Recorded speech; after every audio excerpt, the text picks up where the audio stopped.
Chapter 1 real numbers. ആദ്യം real numbers എന്താണെന്ന് നമുക്കൊന്ന് നോക്കാം. റിയൽ നമ്പേഴ്സ് എന്ന് പറയുന്നത് റാഷണൽ നമ്പേഴ്സിൻ്റെയും ഇറാഷണൽ നമ്പേഴ്സിൻ്റെയും കോമ്പിനേഷനെയാണ് റിയൽ നമ്പേഴ്സ് എന്ന് പറയുന്നത്. അതിൽ റാഷണൽ നമ്പേഴ്സ് എന്താണെന്ന് വെച്ചാൽ P/Q ഫോമിൽ എഴുതാൻ പറ്റുന്ന നമ്പേഴ്സിനെയാണ് റാഷണൽ നമ്പേഴ്സ് എന്ന് പറയുന്നത്. Q=0.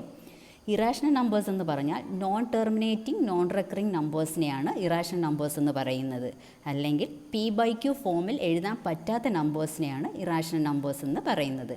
ഈ ചാപ്റ്ററിൽ നമുക്ക് മെയിനായിട്ട് പഠിക്കാനുള്ളത് irrational numbers and it's properties ഒക്കെയാണ്. ഇനി ഫണ്ടമെൻ്റൽ തിയറം ഓഫ് അരിത്തമെറ്റിക്. ഇതിൻ്റെ സ്റ്റേറ്റ്മെൻറ്റ് പഠിക്കുന്നതിന് മുമ്പ് രണ്ട് വാക്കുകൾ എന്തൊക്കെയാണെന്ന് നമുക്ക് നോക്കാം. ഒന്ന് composite number, prime numbers. Composite number എന്താണെന്ന് വെച്ചാൽ രണ്ടിൽ കൂടുതൽ ഫാക്ടേഴ്സ് ഉള്ള നമ്പേഴ്സിനെയാണ് കോമ്പോസിറ്റ് നമ്പേഴ്സ് എന്ന് പറയുന്നത്. പ്രൈം നമ്പേഴ്സ് എന്താണെന്ന് വെച്ചാൽ രണ്ട് ഫാക്ടേഴ്സേ അതിന് കാണൂ. ആ രണ്ട് ഫാക്ടേഴ്സ് എന്ന് പറയുന്നത് 1 എന്ന നമ്പറും പിന്നീട് തരുന്ന നമ്പരും. ഇനി അതിൻ്റെ സ്റ്റേറ്റ്മെൻറ്റ് എന്താണെന്ന് നോക്കാം. Every composite number can be expressed as A product of primes and the factorisation is unique except for the order in which the prime factors occur. അതായത് എല്ലാ കോമ്പോസിറ്റ് നമ്പേഴ്സിനെയും നമുക്ക് പ്രൈം നമ്പേഴ്സിൻ്റെ പ്രോഡക്റ്റായിട്ട് എഴുതാൻ പറ്റും. പിന്നെ അതിൽ ചേഞ്ച് വരുന്നതെന്ന് വെച്ചാൽ അതിൻ്റെ ഓർഡറിൽ മാത്രമേ ചേഞ്ച് വരൂ.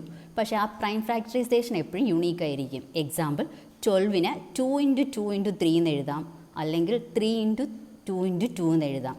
ഇവിടെ ഓർഡറിൽ ചേഞ്ച് വന്നു, പക്ഷേ ആ പ്രൈം ഫാക്ടറൈസേഷൻ യുണീക്കാണ്. പിന്നീട് ഈ ചാപ്റ്ററിൽ പഠിക്കാനുള്ളത് പ്രൈം ഫാക്ടറൈസേഷൻ മെത്തേഡ് യൂസ് ചെയ്ത് HCFും LCMും കണ്ടുപിടിക്കുന്നത്. അത് നമുക്ക് പ്രോബ്ലംസ് ചെയ്യുമ്പോൾ നോക്കാം എന്താണെന്നുള്ളത്. പിന്നീട് ഇതിനകത്ത് വരുന്ന ഒരു ഫോമുലയുണ്ട്, അത് ഇമ്പോർട്ടൻ്റ് ആണ്. അത് വെച്ച് പ്രോബ്ലംസ് ചോദിക്കും. അതായത് രണ്ട് നമ്പേഴ്സിൻ്റെ HCFിൻ്റെയും LCMിൻ്റെയും പ്രോഡക്റ്റ് എന്ന് പറയുന്നത് ആ നമ്പേഴ്സിൻ്റെ പ്രോഡക്റ്റിന് തുല്യമായിരിക്കും.